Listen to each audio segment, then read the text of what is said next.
मौर्य राज का राज्य प्रशासन, अर्थव्यवस्था व सामाजिक व्यवस्था को आज हम लोग संक्षिप्त में विस्तार से पढ़ने का प्रयास करें। तो मौर्य प्रशासन जो है संजू कुछ कान में बोली थी प्रिया को। क्या बोली? आप प्रिया जी बताने के लिए रेडी रहिए, और नहीं बताइएगा तो हाथ पैर तोड़वाने के लिए भी रेडी रहिए, क्योंकि उसका कुछ शब्द मुझे सुनाई दिया है, पूरा नहीं सुना है। मैं दे देगा भी क्लास के बाद है। तो मौर्य प्रशासन जो है उच्च केंद्रीकृत प्रशासन था, यानी कि वहां का जो सिस्टम था वो हाई लेवल पे सेंट्रलाइज था, यानी कि केंद्र जो था वही बॉस होता था, ठीक है। और प्रशासन का जो शीर्ष पे होता था वो होता था राजा, यानी कि किंग इज बॉस। यस। और उसकी सहायता के लिए बहुत सारे मिनिस्टर्स थे, मंत्री थे। तो केंद्रीय सरकार के बहुत सारे डिपार्टमेंट थे, विभाग थे, और साम्राज्य का प्रशासनिक इकाई जो था वो विभाजित था। तो प्रांत से लेकर ग्राम तक विभिन्न राजकीय अधिकारी भी थे। तो पहले राजा, फिर मिनिस्टर, फिर ऑफिशियल अधिकारी, बहुत सारे अधिकारी थे। जैसे सेना के लिए अलग अधिकारी थे, न्याय के लिए, जस्टिस के लिए अलग थे, राजस्व के लिए अलग थे, जन कल्याण के लिए अलग थे, और इसके लिए विभाग संगठित किया हुआ था। एक राइटर है, नाम याद नहीं आ रहा है, हाँ, विंसेंट स्मिथ। विंसेंट स्मिथ ने कहा था कि समस्त प्रशासनिक संगठन आधुनिक राज्य का आभास देता है। यानी कि मौर्य काल का जो संगठन को देखिएगा, तो आज का जो किसी भी राज्य का संगठन को देखिएगा तो लगेगा कि सब कुछ लोगों ने मौर्य काल से ही अडॉप्ट कर लिया है, वहीं से फॉलो किया हुआ है। तो सबसे पहला इसका जो प्रशासनिक व्यवस्था का जो टॉप पावर था वो था राजा का शक्ति या उसका आदेश। तो प्रशासन के शीर्ष पर राजा था, जो सैनिक का न्याय कार्यकारी क्षेत्रों में सर्वोच्च अधिकारी था, यानी कि जो भी होगा फाइनली वही। और कौटिल्य ने भी राजा को श्रेष्ठ बताया, और वो कहता है कि विधायिका के क्षेत्र में राजा जो है वो टॉप चेयर है, और उसका कहना है कि राजा का आदेश धर्म, व्यवहार और चरित्र लोकाचार से ऊपर होगा। जो हमारे लोगों के आचार विचार है उससे अलग होगा, अगर वो आदेश दे दिया तो आपको फॉलो करना। अर्थात राजा के आदेश को धर्म, परंपरा, लोकाचार से श्रेष्ठ माना गया। इस प्रकार कौटिल्य ने राजा को सर्वोच्च अधिकारी बताया है, और निर्बाधित शक्ति के रूप में प्रतिष्ठित किया है, यानी कि राजा का शक्ति होगा उसमें कोई ब्रेकर नहीं होगा, वो एनएच की तरह सपाट होगा, नेशनल हाईवे की तरह सपाट होगा, चिकन होगा। वहां पे आप 140 के स्पीड में भी गाड़ी चला सकते हैं, अगर आप पे कैपेसिटी है तो राइडिंग कर सकते हैं। हाँ, प्रिया जी तुझसे ज्यादा भी चलाती, लेकिन ऐसे शक्ति संपन्न राजा के लिए उसका योग्य होना भी आवश्यक है। ऐसा नहीं कि शक्ति मिल जाए और राजा का जो सर्टिफिकेट है वो है एंटायर पॉलिटिकल साइंस का। तो कौटिल्य ने कहा कि राजा जो है शक्ति उनको बहुत है, लेकिन उनको योग्य होना जरूरी है, अंगूठा छाप नहीं होना चाहिए। यानी कि राजा जो है वह उच्च कुल का हो, उसमें दैवी बुद्धि हो और शक्ति हो, मतलब तेज बुद्धि हो, और उसमें ताकत भी हो। उससे बड़ी बात है कि जो राजा बनने लायक वही है जो गुरुजन की बात सुने। जो टीचर का बात नहीं सुनता है वो किसी काम का नहीं। जो टीचर का बात नहीं सुनेगा उसकी नाकों में सर्दी हो जाएंगे, आंखों में ठंड के आंसू गिरेंगे, और आपको पता है कि आंसू पोंछने के लिए बहुत लोग मिलेंगे, लेकिन अगर गुरु का बात नहीं सुनिएगा, नीटा चुनने लगेगा तो कोई पोंछने वाला नहीं। ऐसा चाणक्य ने कहा था और मैं भी कह रहा हूं। तो मैंने भी कहा था, जिसको वो याद रखेंगे अपने कामों को, मेरा बात सबको सुनना पड़ेगा। चलिए आगे बढ़ते हैं।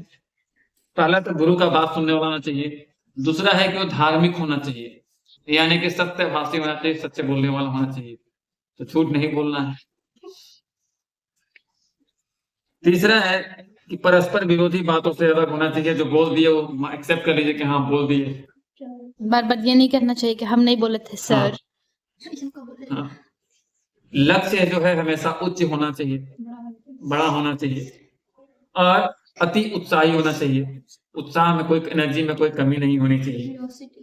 दीर्घसूत्री हो, लंबे समय का प्लान करना चाहिए आपको, और सामंत राजाओं को नियंत्रण में रखने वाला हो, यानी कि अपने आस पड़ोस वाले को कंट्रोल में रखें। अगर कोई गाना नहीं गा रही है उसको गाना गाने का प्रयास करें, ठीक है। तो कहने का मतलब है कि राजा जो है वो दृढ़ बुद्धि का होगा, छोटी परिषद वाला ना हो, और विनयानुगामी होना चाहिए। तो कहने का मतलब है कौटिल्य ने राजा के परिश्रम पर जोर दिया है। उन्होंने कहा है कि राजा जो है उसमें उद्यमिता होनी चाहिए, मेहनत होना चाहिए। और मेगास्थनीज का जो पुस्तक है, क्या नाम है उसका, इंडिका, उसने चंद्रगुप्त को बहुत ही परिश्रमी बताया है, धार्मिक बताया है, सत्यभाषी बताया है। और वो कहा है कि राजा दिन भर न्यायालय में बैठा रहता है और राजकार्य को संपन्न करने के उद्देश्य से, जन कल्याण के उद्देश्य से निजी सुख स्वार्थ को त्याग देता है। यानी कि मौर्य जो था वह दिन भर अपना बैठ के राज्य का ही काम करते। तो ऐसा पुस्तक कब लिखा था? जब वो दहेज में मिला था तब 305 के बाद ही ना। हाँ, 305 के बाद। दूसरा चीज बताया गया है राजत्व का आदर्श क्या होगा। ये तो राजा की शक्ति और आदर्श की बात थी। दूसरा पॉइंट है राजत्व का आदर्श क्या होगा। तो कौटिल्य ने कहा कि पितृभाव पर आधारित राजत्व स्थापित करता है। अगर राजा है तो उसको ये समझना चाहिए कि यहाँ पे जितनी प्रजा है सब मेरे बाल बच्चे हैं, पितृभाव होना चाहिए। वह कहता है कि राजा जो होता है वो प्रजा का ऋणी होता है, कर्जदार होता है। आजकल का जो राजा है वो आपसे मिलेगा नहीं। आप आम आदमी हैं, आप अगर झारखंड के जो राजा हैं माननीय हेमंत सोरेन जी, उससे व्यक्तिगत मिलने का प्रयास कर लीजिए, कितना चप्पल टूटेगा इसकी गारंटी नहीं। देश के माननीय सम्मानित प्रधानमंत्री हैं मोदी जी, आप मिलने का प्रयास कर लीजिए, चप्पल तो छोड़ दीजिए, चप्पल की दुकान टूट जाएगी, आप नहीं मिल पाएंगे। बस आप उनकी मन की बात सुन सकते हैं, जन की बात नहीं सुन सकते। तो कौटिल्य ने कहा कि राजा जो है वो प्रजा का ऋणी होता है, कर्जदार होता है। सुख शांति देकर वो इस ऋण से मुक्त हो सकता है। क्या आपके जीवन में सुख शांति है? नहीं। तो राजा का फर्ज है, चाहे मूर्ख मंत्री जी हो चाहे प्रधानमंत्री जी हो, कि प्रजा को सुख दे और शांति दे, तभी वो हमारे कर्ज से मुक्त होंगे। हमने वोट देकर उनको बनाया। आगे कहता है कि राजा को प्रजा का कल्याण उसी प्रकार करना चाहिए जैसे पिता को अपने पुत्र का कल्याण करता है। एक राजा जो है उसको वही सोचना चाहिए जैसे एक बाप अपने बेटे के लिए सोचता है कि मेरा बेटा को पढ़ने के लिए क्या चाहिए, लिखने के लिए क्या चाहिए, खाने के लिए। देखिए, पुत्र और पुत्री में कोई भेद नहीं है, लेकिन हमारी व्यवस्था जो पितृसत्तात्मक है, इसके चलते एग्जाम्पल में पुत्र लिखा गया। एक पिता जो है वो सबसे करीब पुत्री का ही होता है, पुत्र से ज्यादा करीब पुत्री का होता है। माता जी जो होती है वो पुत्र के करीब होती है, ठीक है। और हो सकता है कि 1-8% अपवाद हो, लेकिन 99% मामलों में देखा गया है कि बेटियां पिताजी से कनेक्ट होती हैं और बेटे जो हैं वो माता जी से कनेक्ट होते हैं। 1% वाले। खैर, चलिए आगे बढ़ते हैं। तो अशोक का एक शिलालेख भी मिला है और चौथे स्तंभ में वो लिखता है कि सारी प्रजा मेरी संतान है। यानी कि जिस बात को कौटिल्य ने समझाया था चंद्रगुप्त मौर्य को, जिस बात को कौटिल्य ने लिखा है अर्थशास्त्र में, उस बात को फॉलो करता लिखा है सम्राट अशोक। और चौथे शिलालेख में उसने लिखा है सारी प्रजा मेरी संतान है। तो कहने का मतलब है कि मौर्य का सम्राट कोई भी रहा हो निरंकुश नहीं थे। निरंकुश मतलब हिटलर? हाँ, मान सकते हैं, हिटलर टाइप का नहीं था। वह धर्म जनमत मंत्री परिषद की उपेक्षा नहीं करता था, जो सब बातें आती थी सबको मानता था। उसके बाद मंत्री होता था तीसरा, जिसको मंत्रिमंडल कहते हैं। तो राजा के दैनिक कार्यों को संचालन करने के लिए मंत्री की नियुक्ति करेगा। और कौटिल्य का दृढ़ मत था कि राजा को अपनी सहायता के लिए मंत्री की नियुक्ति करनी ही चाहिए, क्योंकि राजा एक पहिया है। तो राजा बिना पहिया के नहीं चल, परमात्मा की जगह राजा जो है वो अगर रथ है तो उसके लिए पहिया की जरूरत होगी, बिना पहिया के राजा नहीं चल सकता है। तो इसीलिए बहुत सारे मंत्री बनाए गए, जिसमें अलग अलग मंत्री परिषद थे। मंत्री परिषद की बात की जाए और अगर मौर्य काल की पढ़ाई कर रहे हैं तो आपको मंत्रिपरिषद के बारे में कुछ चीजें जाननी चाहिए। अगर आप कलम कॉपी उठाए हैं तो लिख सकते हैं। तो मौर्य केंद्रीय प्रशासन में मंत्रिपरिषद नाम की एक संस्था थी और इसका संबंध प्रशासन के दैनिक कार्यों से नहीं था। दैनिक कार्य से कोई रिलेशन उसका नहीं। दैनिक कार्य राजा निपटाता था। वह आवश्यक कार्य के लिए बुलाया जाता था, स्पेशल वर्क के लिए, और उन पर विचार करते थे और परामर्श देते थे कि मालिक, राजा, सरकार जो भी बोलते होंगे, महाराजाधिराज, कि ये होना चाहिए कि नहीं होना चाहिए। और यह आधुनिक संसद के समान थी। आज का जो संसद है इस टाइप का था, ठीक है। और कौटिल्य स्पष्ट करता है कि राजा की छोटी परिषद नहीं रखनी चाहिए, और वह इंद्र की परिषद का उल्लेख करते हुए कहता है कि जब इंद्र का जो सभा होता था, भगवान इंद्र का, उसमें लगभग 1000 ऋषि मुनि। तो जब 1000 ऋषि सदस्य थे और सभा का निर्णय, मंत्रणा स्पष्ट होनी चाहिए, जो बातें थी, तो फिर किसी भी राजा को अपना मंत्री जो होता है वो लंबा चौड़ा रखना चाहिए, नहीं कि 4 को अपना क्लोज लॉक रख लिए और बाकी कुछ। ज्यादा मंत्री होंगे, ज्यादा ज्ञान आएगा, ज्यादा बातें आएंगी और ज्यादा। और उसने एग्जाम्पल दिया है कौटिल्य ने इसका, भगवान इंद्र का, जिसने अपने मंत्री परिषद में लगभग 1000 ऋषि। तो प्रशासन का तंत्र बताया गया है, और प्रशासन मतलब नौकरशाही अत्यंत कुशल था, सुव्यवस्थित था। और कौटिल्य जो है वो 18 केंद्रीय विभागों का उल्लेख करते हैं। मौर्य काल में लगभग 18 केंद्रीय विभागों को उल्लेख करते हैं, और इन विभागों के अध्यक्ष को उन्होंने अमात्य कहा है। अमात्य कहा गया है, और विभागाध्यक्ष जो होते थे उनको तीर्थ कहा जाता था। तो केंद्रीय विभाग के अध्यक्षों को अमात्य कहा गया, और उनके विभागों के जो अध्यक्ष होते थे उनको तीर्थ कहा गया। और ये 18 पदाधिकारी निम्नलिखित थे, तो आप लोग लिख लीजिए। एक होता था मंत्री और पुरोहित, जो राजा को परामर्श देता था। दूसरा होता था सेनापति, जो सेना के संगठन का कार्य करता था। तीसरा होता था युवराज, जो राजा को प्रशासन में सहायता करता था। फिर होता था दवारिक, जो द्वारों की रक्षा करता था। अंतवेशक, जो अंतपुर का रक्षक था। प्रशास्त्रित, जिसको पुलिस विभाग का अध्यक्ष माना गया। समाहर्ता, जो राजकीय कर का संग्रह करता था। सनिधाता, जो राज्य कोष और आय व्यय का अधिकारी था, इनकम टैक्स ऑफिसर। प्रदेष्टा, जो नैतिक अपराधों का मुख्य न्यायाधीश था, जज था। नायक, जो नगर का प्रमुख पुलिस अधिकारी था। पौर, जो राजधानी का प्रशासक था। व्यवहारिक, चीफ जस्टिस था। और कर्मांतिक, कारखाने का अधिकारी, उद्योग विभाग का अधिकारी था। उसके बाद मंत्रिपरिषद का अध्यक्ष होता था। उसके बाद दंडपाल होता था, जो पुलिस का प्रधान अधिकारी था। और एक था दुर्गपाल, जो किले का रक्षक था। अंतपाल था, जो सिंहों का रक्षक था। और आश्विक था, जो जंगलों का प्रधान था। तो ये अमात्यों में से नियुक्त किए जाते थे। तीर्थ के नीचे अध्यक्ष थे, जो राज्य की दूसरी श्रेणी के अधिकारी थे। और स्टेबो ने इसे मजिस्ट्रेट। तो अध्यक्षों के बहुत सारे प्रकार थे।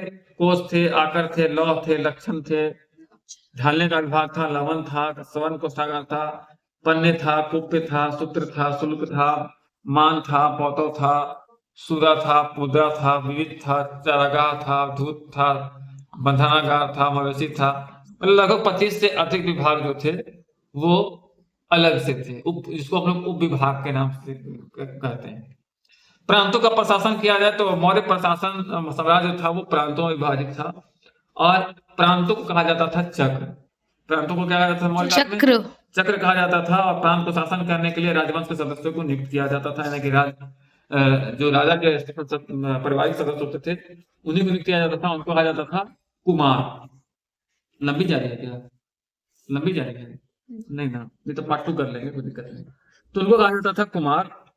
और कुमारों को प्रशासन में सहायता के लिए महामात्रों की नियुक्ति किया जाता था। महामात्र मतलब उच्च अधिकारियों की नियुक्ति की जाती थी, ठीक है। और उच्च अधिकारियों की नियुक्ति की जाती थी। और संपूर्ण राज्य का संचालन जो है सम्राट करता था, और उसकी राजधानी पाटलिपुत्र से करता था। यानी कि मगध साम्राज्य का संचालन जो है कहां से होता था? पाटलिपुत्र से, जो कि साम्राज्य की राजधानी थी। और इन प्रांतों की संख्या कितनी थी ये ज्ञात नहीं है। अशोक के समय में साम्राज्य के बहुत सारे चक्र थे। पहला चक्र था गृह राज्य, तो गृह राज्य क्या था? तो मगध तथा निकटवर्ती क्षेत्र जो थे, जिसकी राजधानी पाटलिपुत्र थे, इसका प्रशासन स्वयं सम्राट करता था। इसे गृह राज्य की संज्ञा दी गई। दूसरा था उत्तरापथ। तो उत्तरापथ में कंबोज आता था, गंधार आता था, कश्मीर आता था, अफगानिस्तान आता था, पंजाब आता था, और इसकी राजधानी तक्षशिला थी। तीसरा था अवंती राज्य, इसकी राजधानी उज्जैनी थी, और इसमें गुजरात, कठियावाड़, मालवा, राजस्थान आदि प्रदेश आते थे। चौथा माना गया दक्षिण पथ, जहां विंध्याचल के दक्षिण का समस्त प्रदेश, इसकी राजधानी स्वर्णगिरी थी। और पांचवा कलिंग। अशोक ने कलिंग को पृथक प्रांत बनाया था, इसको अलग प्रांत बनाया था, और इसकी राजधानी बनाया था तोसला। उसके बाद छठा पश्चिमी क्षेत्र था। सेल्यूकस से तो प्राप्त एरिया मिला था, जो दहेज में भी मिला था, जैसे एरोकेसिया, गेडोसिया, पेरोसियाई क्षेत्र, और इसकी राजधानी बनाई गई थी कपिसा। तो ये एक पृथक प्रांत था, लेकिन कुछ विद्वान इसे उत्तरापथ का हिस्सा मानते हैं। और प्रांतों में गवर्नर होते थे, जो कि राजवंश के सदस्य होते थे। इन्हें कुमार कहा जाता था, आर्यपुत्र कहा जाता था, और इसमें हर राज्य में मंत्री परिषद भी होती थी कुमारों की सहायता के लिए। प्रांतीय अधिकारी होते थे, जिनको युक्त, राजुक, प्रादेशिक पुरुष भी नाम से जाने गए। वैसे ही अन्य प्रशासनिक इकाइयां होती थी। ग्राम प्रांत जो था वो मंडलों में विभाजित था, और मंडल के बाद जनपद होता था। जनपद को आहार कहा जाता था, और विषय भी कहा जाता था। जनपद को क्या कहा जाता था? आहार और विषय। इसके अधिकारी अमात्य थे और महामात्र थे। जनपद के अधिकारी को संभवतः स्थानिक कहा जाता होगा या समाहर्ता कहा जाता होगा। और जनपद के अंतर्गत एक ग्राम समूह था। प्रशासन की सबसे छोटी इकाई जो थी, सबसे छोटा इकाई जो था, यूनिट जो था, वो ग्राम था। अगर कौटिल्य का अर्थशास्त्र का अध्ययन करेंगे तो उसमें लिखेगा कि स्थानीय 800 ग्राम, द्रोणमुख 400 ग्राम, खवाटिक 200 ग्राम, और संग्रहण 10 ग्राम, यानी कि 10 गांव के समूह को संग्रहण कहा गया, 200 ग्राम के समूह को खरवटिक कहा गया, 400 ग्राम के समूह को द्रोणमुख कहा गया, और 800 ग्राम के समूह को स्थानीय कहा गया। तो गांव के समूह का भी अलग अलग नामकरण था। प्रशासन की सबसे छोटी इकाई क्या था? तो छोटी इकाई ग्राम थी, और ग्राम का प्रबंधन कौन करता था? ग्रामीण करता था। संभवतः ये ग्राम का निर्वाचित अधिकारी होता है, उसको चुनते होंगे गांव के लोग, ऐसा माना जाता है। तो ग्राम ध्वजक राजकीय अधिकारी था। 10 ग्रामों के समूह पर गोप नाम का एक अधिकारी होता था। 10 गांव पर एक गोप नाम का अधिकारी होता था, और 800 गांव पर एक स्थानिक नाम का अधिकारी होता था। ठीक है। और ग्राम जो थे वो स्वशासी थे, यानी कि स्वशासी निकाय थे। वहां पे किसी का बहुत ज्यादा इंटरफेयर नहीं था, उनका सिस्टम खुद से चलता था। वैसे ही नगर प्रशासन की बात की जाए तो नगर प्रशासन में 30 सदस्यों की नगर की सभा होती थी, जो 6 भागों में भक्त थे। हर समिति में 5-5 लोग होते थे, जैसे शिल्पकला समिति, वैदेशिक समिति, जनसंख्या समिति, व्यापार समिति, वस्तु वाणिज्य समिति, कर समिति। तो इन सबों में क्या होता था कि 6-6 लोगों का ग्रुप होता था। अगर सैन्य काल की बात की जाए तो मौर्य समाज में सेना भी बहुत मजबूत थी। मेगास्थनी ने लिखा है कि चंद्रगुप्त की सेना में 6 लाख से अधिक पैदल सैनिक थे, 30,000 से अधिक अश्वारोही थे, 9,000 हाथी थे, 8,000 रथ थे। और इसके निरीक्षण के लिए भी 6 समितियां बनी हुई थी सेना के निरीक्षण के लिए, जैसे नौसेना, वाहन, साज सामान, अश्वारोही सेना, पदाति सेना, रथ सेना और हस्ती सेना। और 30 सदस्यों की संयुक्त परिषद भी थी, जो सेना का प्रबंधक था, उसको बलाध्यक्ष कहा जाता है। ठीक है। अगर टैक्स की बात की जाए तो लैंड टैक्स सबसे इंपॉर्टेंट था, और लैंड टैक्स के बाद फल फूल, तरकारी, सेतु, इस सब पर भी टैक्स लगता था। तो जमीन का क्या कितना था? तो 1/6, 1/5, 1/4 अलग अलग जगह पे अलग अलग हिसाब से लैंड टैक्स था। उसके बाद फूल का टैक्स लगता था, फल का टैक्स लगता था, तरकारी पर टैक्स लगता था। तो फल, फूल और तरकारी पर टैक्स लगता था। इसको कौन टैक्स कहते थे बताइए? इस टैक्स का क्या नाम? अब 12th में पढ़ चुके हैं। इस टैक्स को कहते थे सेतु टैक्स। हाँ, इसको सेतु कर कहते थे। वनोत्पाद पर जो जन से उपज उत्पादन होता था, उसको उस पर वन कर लगता था। आयात और निर्यात पे भी कर लगता था। आयात 20% टैक्स था। ठीक है। चुंगी और फूल करों पर भी आय थी। नाप कर बेची जाने वस्तुओं पर भी टैक्स लगता था, गिन कर बेची जाने वस्तुओं पर भी टैक्स लगता था, और तौल कर बेची जाने वस्तुओं पर भी टैक्स लगता था। इन सबका टैक्स सिस्टम अलग अलग। अगर टैक्स में शहर में टैक्स की बात की जाए तो चुंगी था, पौता था, सूरा था, सोना था, मुद्रा था, तेल था। तेल तेलियों से प्राप्त किया जाता था। मुद्रा नगर नगर में प्रवेश जैसे शहर में एंट्री की उस पे किया जाता था। बलि का भी टैक्स लगता था। बहुत सारे टैक्स लिए जाते थे, मैंने टैक्स की कोई कमी नहीं थी, कूट कूट के टैक्स लिया जाता था। अगले क्लास में न्याय के बारे में पढ़ेंगे। आज के लिए इतना ही, मिलते हैं।